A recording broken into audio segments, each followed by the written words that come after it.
ধন্যবাদ। আজকে প্রথমেই বিডিআর হত্যাকাণ্ডে যারা শহীদ হয়েছেন আমি তাদের সকলের প্রতি গভীর শ্রদ্ধা নিবেদন করছি।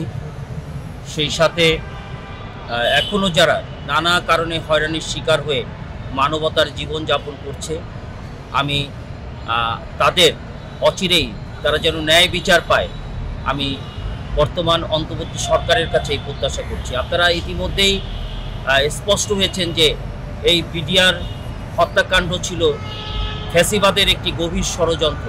তাদের ক্ষমতায় চিরস্থায়ী করার একটি ষড়যন্ত্রের একটি নীল নকশা ছিল এবং সেই নীল নকশা অনুযায়ী দেশকে সবার দৃষ্টিভঙ্গি পাল্টানোর জন্যই তৎকালীন সময় শুধু বিডিআরদের হত্যা করেনি, 57 জন চৌকস সেনা কর্মকর্তাকে হত্যা করে তারা সীমাবদ্ধ ছিল না। পরবর্তীতে তাদের স্ত্রী, তাদের মেয়ে, তাদের উপরেও যে অত্যাচার, অনাচার, ব্যভিচার করেছে এটিও আস্তে আস্তে গণমাধ্যমের মাধ্যমে আমরা দেখতে পাচ্ছি বের হয়ে আসছে। এই বিষয়গুলো আসলে কোনোভাবে একজন দেশপ্রেমিক হিসেবে আমরা মানতে পারি না। আমি আশা করছি যে আগামী 19শে জানুয়ারি যারা সেই সময় এই ষড়যন্ত্রের অংশ ছিল না, যারা ষড়যন্ত্রের শিকার হয়েছে তাদেরকে অবশ্যই জামিন দিতে হবে।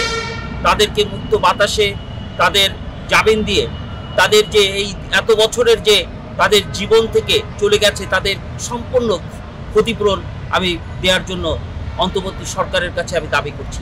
পাশাপাশি আরেকটি কথা বলতে চাই, আপনারা জানেন যে বিডিআর ছিল আমাদের একটি এমন একটি স্পন্দন বা একটি নাম যে মাধ্যমে বর্ডার এলাকা সহ প্রত্যেকটি এলাকায় বিডিআর নাম শুনলেই তৎকালীন সময় কাঁটাতারের বেড়ার ওই প্রান্তে যারা ছিল তারা ভয় পেত, কিন্তু সেই বিডিআরকে তারা বিলুপ্ত করে বর্ডার গার্ডে পরিণত করলো এবং এটিও অত্যন্ত নিন্দনীয়।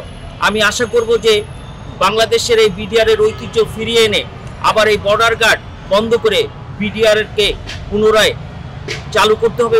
বিডিআরের এই সংস্থাকে পুনরায় ফিরিয়ে আনার আমি দাবি জানাচ্ছি। আপনারা জানেন যে কিছুক্ষণ আগে জাতীয় প্রেস ক্লাবে হৃদয় পতাকা 2রা মার্চের 1 যুগ উপলক্ষে আমরা তোফাজ্জল হোসেন মানিক মিয়া হল আমরা ওখানে হল ভাড়া করেছি। আমরা সেখানেও এই ভিকটিম পরিবারের সদস্যদেরকে আনবো। আমরা সেখানেও এই বিডিআর হত্যাকাণ্ডের এই ভিকটিম পরিবার তাদের মুখ থেকে এই বিষয়গুলো বলবে, আমরা সেই চেষ্টা বা প্রচেষ্টা করব।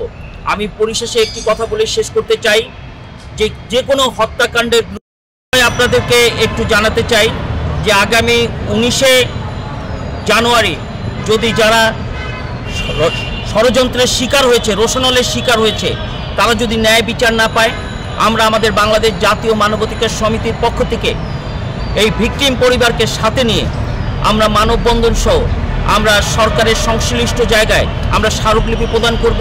আমরা পরবর্তীতে আরও বৃহত্তর কর্মসূচি আমরা দেব এবং আমরা বিশ্বাস করি আমাদের এই সকল কর্মসূচির সাথে বিডিআর পরিবারের সদস্যরা, ক্ষতিগ্রস্ত সদস্যরা উপস্থিত থাকবেন, যারা ষড়যন্ত্রে ছিল না, চক্রান্তে ছিল না, কিন্তু রোশনালের শিকার এবং ষড়যন্ত্রের শিকার, তারা আমাদের পাশে থাকবেন এবং যারা এই ষড়যন্ত্র করেছে, চক্রান্ত করেছে, যারা মদত দিয়েছে, আমরা তাদের শুধু দৃষ্টান্তমূলক শাস্তি নয়, আমরা তাদের ফাঁসি চাই।